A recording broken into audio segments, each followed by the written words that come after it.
নমস্কার, spot on নিউজে আপনাদের সবাইকে স্বাগত। আমি সাগর। এই মুহূর্তে আমার সঙ্গে রয়েছেন প্রাক্তন বিশিষ্ট ফুটবলার দেবাশিস মুখার্জি। দেবাশিস দা, তোমাকে স্পট অন নিউজে স্বাগত জানাই। দেবাশিস দা, সম্প্রতি আমরা ভারত আর কাতারের ম্যাচ দেখলাম, কিন্তু দুর্ভাগ্যজনকভাবে ম্যাচটা হারের কারণে তৃতীয় রাউন্ডে ভারত যেতে পারলো না কোয়ালিফায়ার ম্যাচে। তো এই ম্যাচটার যে হার, একটা বিতর্কিত গোলও আমরা দেখলাম, সেটাকে তুমি কীভাবে বিশ্লেষণ করবেন? আর ভারতের এই যে থার্ড রাউন্ডে না যেতে পারাটা, এটা কতটা দুর্ভাগ্যজনক ভারতীয় ফুটবলের জন্য? এই বিষয়টা নিয়ে যদি তুমি বলো। দেখো, এই মুহূর্তে আমিও চেয়েছিলাম ভারত যাতে প্রথমবার তৃতীয় রাউন্ডে যেতে পারে ওয়ার্ল্ড কাপ কোয়ালিফাইংয়ে। খুব আশা ছিল কুয়েত ম্যাচটা জিতবে, কুয়েত ম্যাচ জেতা হলো না। আগে ভেবেছিলাম আফগানিস্তান জিতবে, সেখানে আমরা 2-1 হেরে গেলাম। কুয়েত ম্যাচটাও জিতবো ভেবেছিলাম, সেটাও ড্র হলো। কাতার ম্যাচটা আমি খুব একটা আশা করিনি, কিন্তু যখন দেখলাম যে কাতার অলরেডি কোয়ালিফাই করে গেছে এবং ওদের ইয়ং ব্যাচটাকে খেলানো হচ্ছে একটা সেটা, তখন একটা আশা ছিল যে আমার ছেলেরাও তো দৌড়াচ্ছে, দেখা যাক কী হয়।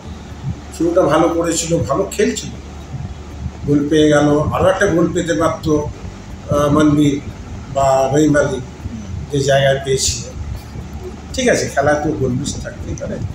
লিগ নিয়েছে 73 মিনিটে দিয়ে যে গোলটা হয়েছে, গোলটা নিয়ে অনেক কন্ট্রোভার্সি হচ্ছে। আমিও প্রথম যখন দেখেছিলাম আমারও মনে হয়েছিল বলটা হয়তো বাইরে গেছে, পরিষ্কার করে কোনো জায়গাতেই দেখানো হয়নি। মনে হয়েছিল বাইরে গেছে, বাইরে থেকে টেনে প্লেয়াররা যেভাবে রিয়্যাক্ট করেছে দৌড়ে গিয়ে রেফারি লাইসম্যানকে, মনে হয়েছিল। কিন্তু পরে যখন ভালোভাবে জিনিসটা দেখলাম, অ্যাকচুয়ালি কী জানো তো, মানে আমরা নিয়মটাকে কেউ রাখি না, আমরা আবেগটাকে সবসময় সামনে রাখি। এখানে নিয়ম হচ্ছে, এখন নতুন নিয়ম হয়েছে। আগে যেমন ছিল 50%-এর ওপর বল ভেতরে ঢুকে বাইরে গেলে সেটা আউট, 50%-এর বল ভেতরে থাকতে হবে, তবে ইন হবে। এখন নিয়ম হয়ে গেছে পুরো বলটা এয়ারে বলো গ্রাউন্ডে বলো, পুরোটাকে ওই গোল লাইন বা আউটসাইড লাইন বেরোতে হবে।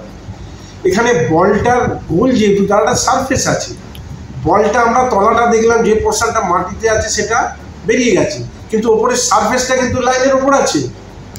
এই যে অ্যাকচুয়ালি যদি লাইনের ওপর থাকে সেটা কিন্তু ইন, এটা পরিষ্কার ফিফা রুলে বলা আছে যে যে কোনো সারফেস যদি লাইনের ওপর থাকে তাহলে সেটা কিন্তু আউট নয়, ইন। এখন পরিষ্কারভাবে দেখতে হবে যে ওই সময় কি অবস্থা ছিল, কারণ আমরা পরিষ্কার করে কেউ ওই সিচুয়েশনটা, ওই জায়গাটা দেখছি না, বা ওইখানকার ছবিটা আমরা এখনও পাইনি যে অ্যাকচুয়ালি বলটা ওই লাইনে কোন জায়গায় ছিল। কিন্তু এটা সবাই জেনে রাখা দরকার যে এই সারফেসটা যদি থাকে, আমার মনে হচ্ছে কিছু একটা ছিল। কেন এই একটা কন্ট্রোভার্সি জাপান ম্যাচে ওয়ার্ল্ড কাপে 2022 ওয়ার্ল্ড কাপে হয়েছিল, most probably Australia Japan match, তার বলটা বাইরে চলে গেছিল, সেটা দিয়ে গোল হয়েছিল। কিন্তু এই সেম সিচুয়েশন। আর একটা কথা হচ্ছে যেটা কেউ নজর করছে না, যে একটা গোলকিপার গুরপ্রীত সিং সান্ধুর মতো দীর্ঘদিন খেলছে, যে সে একটা বল গেল, একটা ফেবল হেড, বলটা না ধরতে পেরে হাতে পায়ে কোথায় লাগলো, পায়ের ফাঁক দিয়ে গোলে পেছন দিকে চলে গেল, আর সে দাঁড়িয়ে দাঁড়িয়ে দেখছে। এটা কী গোলকিপিং? এটা কোনো গোলকিপিং হলো? দুটো শট ম্যান হাইটে গোলকিপারের ইজি হাইটে লাগলো, সেভ করলো, মানে সে দারুণ সেভ করে দিল। আমি বারবার এই একটা কথা, সেটা দারুণ সেভ নয় গোলকিপারের ক্ষেত্রে, ইজ এ কমন ফ্যাক্টর, এটা বেসিক জিনিস। আমি একটা ক্রিটিক্যাল জায়গায় যদি সামলাতে না পারি তাহলে আমি কিসের গোলকিপার? ওই বল তো এখানে গুরপ্রীতের তলা দিয়ে যাওয়ার কথাই নয়, দুটো পায়ের ফাঁক দিয়ে। একটা ফিবল হেড, একটা পাঞ্চ নয়, কিচ্ছু নয়। বডির মধ্যে এখনও গুরপ্রীতের ব্যালেন্স নেই, কোনোদিন ছিল না, এখনও নেই। আমি বারবার বলবো, যে কেউ যা খুশি বলতে পারে, আমি টেকনিক্যালি দেখিয়ে দেবো। এবং ওকে টেনে নিয়ে যাওয়া হচ্ছে। আজ এই গুরপ্রীত সিং সান্ধু অমরিন্দার কোয়ালিটি নয়, কোয়ালিটি গোলকিপার একদমই নয়, তাকে জোর করে টেনে নিয়ে যাওয়া হচ্ছে। বিশাল কাজ বসে আছে, তাকে সুযোগই দেওয়া হয় না। কিছু করার নেই, আমাদের সেই ভারতবর্ষ সেখানে চলছে, যেরাম কোচ এসছে অফিসিয়াল সেরাম সবই তাই। কোচকে সব কিছু আপার হ্যান্ড দেওয়া হয়েছে। তো কোচ বলেছিল যে কোয়ালিফাই করতে না পারলে আমি ছেড়ে দেবো, কেন একটা কন্ট্রোভার্সি ছিল এর আগে কোচকে সরিয়ে দেওয়া নিয়ে। তো সেখানে টেকনিক্যাল কমিটির সঙ্গে মিটিংয়ে ঠিক হয়েছিল যে ওর সঙ্গে যা কন্ট্রাক্ট আছে তাতে অনেক টাকা ওকে কম্পেনসেশন দিতে হবে যদি ছেড়ে দিতে হয়। তো তখন একটা আলোচনায় ঠিক হয়েছিল। সিমাজ নিজেই বলেছিল যে যদি কোয়ালিফাই করতে না পারি আমি ছেড়ে দেবো। এখন সিমাজ বলছে আমি ছাড়বো না, সে ক্রোয়েশিয়ায় গিয়ে বসে আছে। মাস গেলে এতগুলো টাকা কোথা থেকে পাবে, কে দেবে? কোথায় ক্রোয়েশিয়া বসে বসে টাকা পাবে?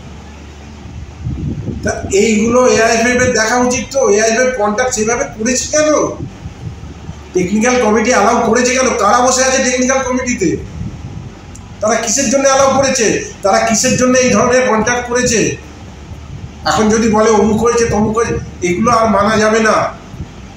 তোমাদের টেকনিক্যাল কমিটি, তোমাদের লয়ার আছে, সব কিছু আছে, তোমরা সেইভাবে কেন বানিয়েছো?